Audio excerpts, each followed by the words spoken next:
Hello, everybody. This is Mike WX0MIK here. And one thing that has been proven over the last a week or so, really, is that our infrastructure is fairly not resilient. I'm not sure what the opposite of that is. We had Verizon had some issues yesterday. Not too long ago, AT&T was completely down for almost all day. And that's excluding any of the issues regarding Mother Nature, especially the flooding down in the South Carolina, Tennessee, Kentucky area.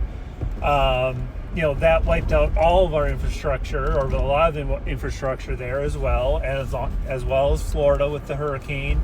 I'm sure Georgia had some stuff too. I haven't heard much about Georgia.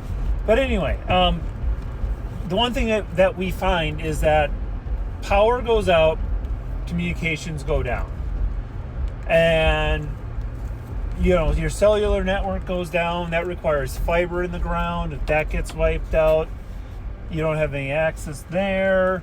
Our infrastructure, one broken link, and it can cripple an entire area.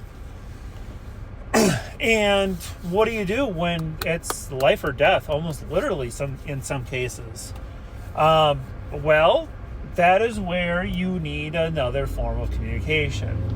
And that is why me and several other ham radio creators out here, amateur radio creators, talk about radio and talk about why we think radio will fill that hole. Well, why do we think that fills that hole? I don't need power to run my radio. Okay, I need power, but I don't need power from the power company or from the wall. I can use the battery in my car. I have batteries designated to use with my radios. So I can operate my radio without power, depending upon how much you use it for quite a while, like a day or two.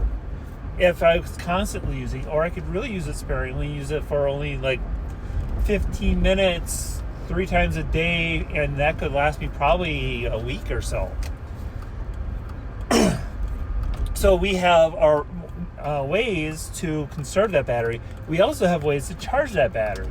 With the advent of solar charging being more prevalent, it has dropped those costs down to where, and I don't own one yet, you can get a solar charger, and then you can constantly be charging a battery and be using that battery a lot more throughout the day. Well, where am I going with this? Radio does not require any infrastructure to work. I can pick up a radio on my end and talk to a guy on a radio on the other end, and as long as we're on the same frequency, we can talk to each other. A lot of times we use what's called a repeater. A repeater is essentially an antenna you put up in the air much further. So let's say on a tower, and then that tower links down to a radio that's specifically set up to repeat the signal. So I start talking, and it will start retransmitting what I spoke to everyone else that's in the area, also listening to that repeater. And then I can talk to people several miles away to tens of miles away. That enables a lot better coordination with a bunch of people when there's no other way to communicate. So that is why we feel radio is the way to go. Now, it doesn't matter if you got ham radio. Ham radio arguably has a little bit of gatekeeping, so to speak, to get into it. You have to study, you have to pass the test in order to get your license, and then you still have a license fee on top of that you need to pay in order to get your license.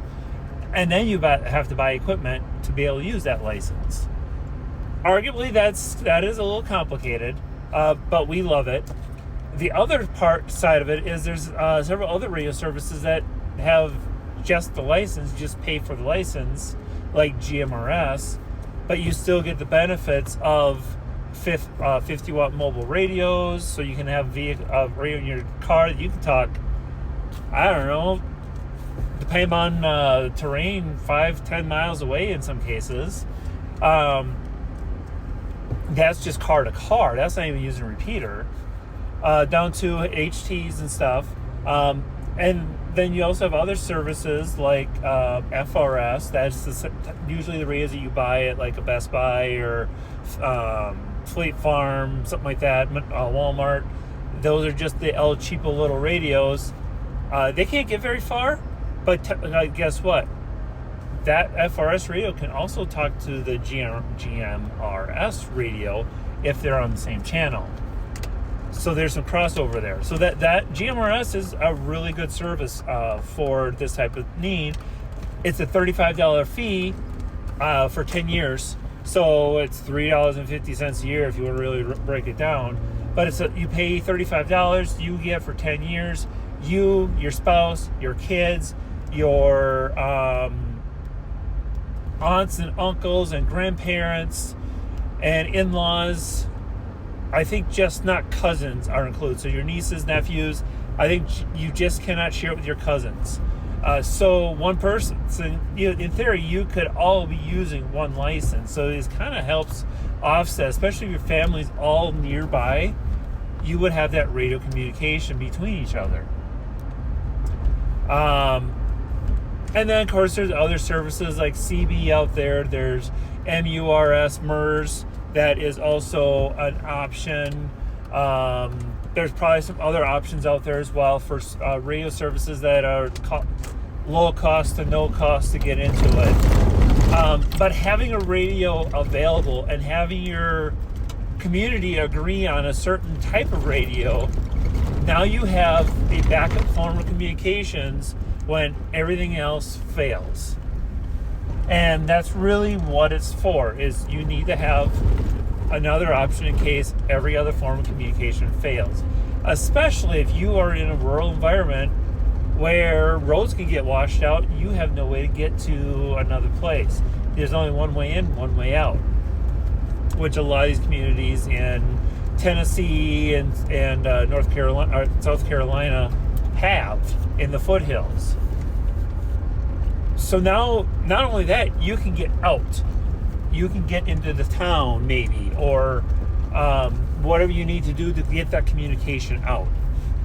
Ham radio expands upon that, and I could, in theory, set up my HF antenna. That's a lot bigger rig, a lot bigger antenna, but I can talk to anyone in the country or potentially the world.